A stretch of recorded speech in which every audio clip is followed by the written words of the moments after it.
యుద్ధం చేయాలంటే దేశం పైన అమితమైన భక్తి గౌరవం ఉండాలి. అవేమీ లేని వాళ్ళలో యుద్ధంలో వాడుతున్నారంటే వాళ్ళని బానిసలుగా చూస్తూ ఉన్నారని అర్థం. సుఫియాన్ లాంటి వారి విషయంలో అదే జరిగింది. యుద్ధ వీరులుగా కాకుండా వారిని బానిసలుగా వాడారు. ఇలాంటి బానిసలు ఇప్పుడు రష్యన్ ఆర్మీలో చాలా మంది ఉన్నట్లుగా తెలుస్తోంది. వారిలో భారతీయులను బయటకు తీసుకొచ్చేందుకు ప్రయత్నాలు జరుగుతున్నాయి.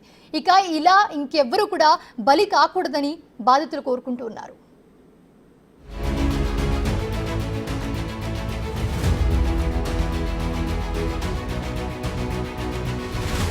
విపరీతమైన దేశభక్తి ఉంటే తప్ప దేశం తరపున యుద్ధం చేయడం సాధ్యం కాదు. వాస్తవానికి అలాంటి వారినే ఆర్మీలోకి చేర్చుకుంటారు.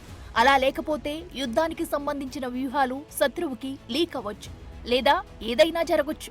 అసలు యుద్ధం అనేది ఆ దేశ సామర్థ్యానికి, గర్వానికి సంబంధించిన అంశం. అలాంటి చోట విదేశీయులను చేర్చుకోవడం కాస్త విచిత్రంగానే అనిపిస్తుంది. కానీ నేటి వారు వ్యవస్థలు రష్యా ఉక్రెయిన్ల మధ్య 2 ఏళ్లుగా కొనసాగుతున్న ఈ క్రూరమైన యుద్ధంలో లక్షల మంది ప్రాణాలు కోల్పోగా అంతకుమించి గాయాల పాలయ్యారు. అయితే యుద్ధ భూమిలో రష్యా సైన్యంలో కొంత భాగం క్షీణించడంతో రష్యా వాగ్నర్ గ్రూప్ ద్వారా ముఖ్యంగా నేపాల్, భారత్ వంటి దేశాల నుండి ఫ్రీలాన్స్ ఫైటర్లను నియమించుకున్నారు. రిక్రూటర్లు ఒక్క నేపాల్ నుండే 15,000 మందిని రష్యా ఆర్మీలోకి తీసుకున్నట్లు సమాచారం. అభివృద్ధి చెందుతున్న దేశాల నుండి నిరుద్యోగ యువతను ఈ విధంగా మోసగించడంలో బాబా బ్లాగ్స్ పేరుతో యూట్యూబ్ నిర్వహించే ఫైసల్ ఖాన్ లాంటి వారు చాలా మంది ఉండి ఉంటారు.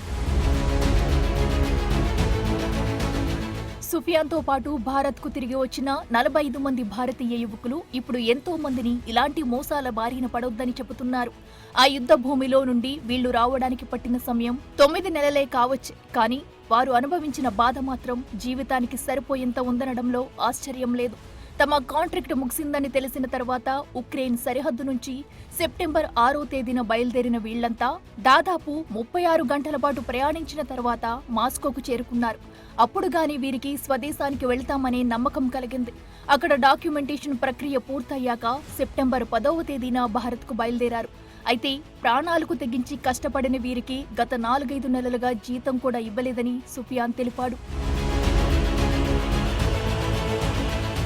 అయితే రష్యా ఆర్మీలో పనిచేసే చాలా మంది భారతీయులకు చట్టపరమైన వీసాలు లేవని న్యూఢిల్లీలోని రష్యా రాయబార కార్యాలయం గతంలో స్పష్టం చేసింది. రష్యా ఉద్దేశపూర్వకంగా సైన్యంలో భారతీయులను చేర్చుకోలేదని, ఈ యుద్ధంలో వారికి ఎలాంటి పాత్ర లేదని, భారత ప్రభుత్వానికి రష్యా అండగా నిలుస్తుందని కూడా రష్యా రాయబార కార్యాలయం ప్రకటించింది.